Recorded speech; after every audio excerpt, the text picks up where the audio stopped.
আসসালামু আলাইকুম, কেমন আছেন সবাই? আশা করছি ভালো আছেন। আলহামদুলিল্লাহ আমিও ভালো আছি। তো আজকে আমি বানাবো ভেজিটেবলস চিকেন পাস্তা। তো এখানে আমি ফুলকপি, আলু, গাজর এগুলো সিদ্ধ করে নিচ্ছি। আর এদিকে টমেটো, পেঁয়াজ, মরিচ কেটে নিয়েছি আর চিকেন কিউব করে কেটে নিয়েছি। চিকেনের গায়ে হলুদ, মরিচের গুঁড়ো, আদা রসুন মিক্স করে রেখে দিয়েছি। আর এদিকে আমি ম্যাকারনি পাস্তার প্যাকেট নিয়ে নিয়েছি, এটাই রান্না করব। Kulsum macaroni pasta. এখানে সবজিটা সিদ্ধ হয়ে আসা অবধি কিছুক্ষণ অপেক্ষা করে এরপরে পাস্তাও আমি দিয়ে দিচ্ছি, কারণ সবজিটা যেহেতু একটু শক্ত থাকে, এটা সিদ্ধ হওয়া পরেই আমি ম্যাকারনিগুলো দিয়ে দিচ্ছি।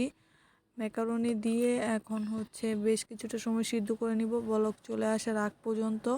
এদিকে বলক চলে আসছে, আমি এখন একটা স্টেনারের সাহায্যে ঝরা দিয়ে দিব।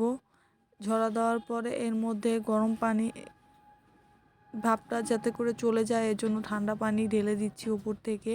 এরকম করে দিলে ম্যাকারনিটা ঝরঝরে থাকে। এদিকে হাঁড়ির মধ্যে আমি তেল গরম করতে দিয়ে এর মধ্যে দিয়ে দিচ্ছি আগে থেকে হলুদ, মরিচ, আদা রসুন মাখানো, লবণ মাখানো চিকেনের কিউব করা পিসগুলোকে এখন আলতো হাতে ভেজে নিব বেশ কিছুটা সময়।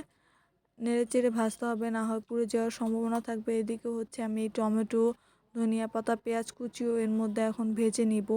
বেশ কিছুটা সময় ভাজবো যাতে করে ভালোভাবে সিদ্ধটা হয়ে যায়। বেশ কিছু সময় নিয়ে আমি ভেজে নিব। এদিকে আমার ভাজা হয়ে গেছে। এদিকে আমি এখন ধনিয়া পাতাও দিয়ে দিচ্ছি। এগুলোকে নেড়েচেড়ে রান্না করে নিব বেশ কিছুটা সময়। দেখতেই পাচ্ছেন রান্না হয়ে আসছে। এখন আমি দিয়ে দিব টমেটো সস আর লবণ। আর যেহেতু আমার এটা রেডি হয়ে গেছে, এখন আমি আগে থেকে সিদ্ধ করে রাখা পাস্তাগুলোকে দিয়ে এখন মিশিয়ে নিচ্ছি। দেখতে পাচ্ছেন আমার পাস্তাটা মিলানো হয়ে গেছে। মাশাআল্লাহ কতটা পারফেক্ট হয়েছে। তো আজকের ভিডিও এ পর্যন্তই, দেখা হবে পরবর্তী কোনো ভিডিও। ততক্ষণ পর্যন্ত ভালো থাকবেন, সুস্থ থাকবেন। আল্লাহ হাফেজ।